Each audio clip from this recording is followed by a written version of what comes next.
ഒളിച്ചോടാൻ കാടില്ലെന്ന് തിരിച്ചറിയുന്ന നിമിഷം നാം നമ്മുടെ ഉള്ളിലെ ശക്തിയെ തിരിച്ചറിയും. നാം ശക്തരാകും. നമസ്കാരം, ഞാൻ കവിതാ കണ്ണൻ. ഡെയിലി ന്യൂസ് ശുഭദിനത്തിലേക്ക് സ്വാഗതം.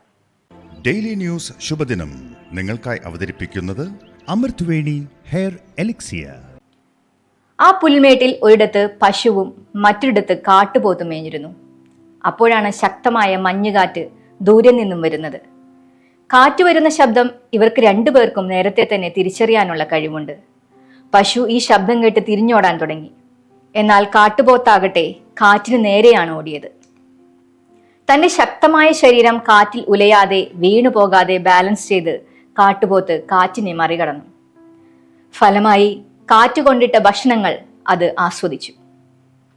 എന്നാൽ പശു ആകട്ടെ തന്റെ നേരെ വരുന്ന കാറ്റിനെ പേടിച്ച് അതിനെ ഒഴിവാക്കാൻ അപ്പോഴും ഓടിക്കൊണ്ടേയിരിക്കുകയായിരുന്നു. പക്ഷേ കാറ്റ് പശുവിനടുത്തെത്തുകയും പശുവിനെ ചുഴറ്റിയെറിഞ്ഞ് കടന്നു പോവുകയും ചെയ്തു. ആ വീഴ്ചയെ അതിജീവിക്കാൻ പശുവിനുമായില്ല. ഇതുപോലെയാണ് നമ്മുടെ ജീവിതത്തിലെ ടെൻഷനും സമ്മർദ്ദവും വെല്ലുവിളികളുമെല്ലാം. അവയിൽ നിന്നെല്ലാം ഒരു പരിധിവരെ നമുക്ക് ഓടി ഒളിക്കാൻ സാധിക്കും. എത്ര കരുതലോടെ നിന്നാലും കൊടുങ്കാറ്റ് നമ്മെ തേടി വരിക തന്നെ ചെയ്യും.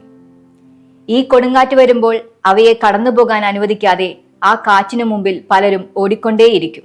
ഫലമോ സ്ഥിരമായ അപമാനം, ആകുലത, കുറ്റബോധം. ജീവിതം മുഴുവനും കൊടുങ്കാറ്റ് കൊണ്ട് നിറയും. പകരം കാട്ടുപോത്തിനെ പോലെ തിരിഞ്ഞു നിന്ന് ആ കൊടുങ്കാറ്റിനെ നേരിടാൻ തീരുമാനിച്ചാൽ ചിലപ്പോഴൊക്കെ അത് നമ്മുടെ ഉള്ളുലയ്ക്കുമായിരിക്കും. ചിലപ്പോൾ നാം കാലിടറി വീഴുമെന്നോ ചിലപ്പോൾ അത് നമ്മെ എവിടേക്കോ പറത്തിക്കൊണ്ടുപോകുമെന്നോ തോന്നിപ്പിക്കുമായിരിക്കും. പക്ഷേ അതിനെ നേരിട്ട് കഴിഞ്ഞാൽ നമുക്ക് മനസ്സിലാകും ഈ കാറ്റ് ഒരു പൊള്ളയാണെന്ന്. ഈ കാറ്റിലൂടെ അല്പം ചാഞ്ചല്യത്തോടെയും സമ്മർദ്ദത്തോടെയും ഭയത്തോടെയും കൂടി നടന്നാലും അതിനപ്പുറം കാറ്റ് കൊണ്ടുതരുന്ന സൗഭാഗ്യങ്ങൾ കാത്തിരിപ്പുണ്ട്. അവിടെ നമ്മെ കാത്തിരിക്കുന്നത് സന്തോഷവും സമാധാനവും നിറഞ്ഞൊരു പുലരിയായിരിക്കും. അതെ, ഒളിച്ചോടാൻ കാടില്ലെന്ന് തിരിച്ചറിയുന്ന നിമിഷം നാം നമ്മുടെ ഉള്ളിലെ ശക്തിയെ തിരിച്ചറിയും, ശക്തരാകും. ആ ശക്തി പിന്നീട് നമ്മെ മുന്നോട്ട് നയിക്കുക തന്നെ ചെയ്യും. ശുഭദിനം.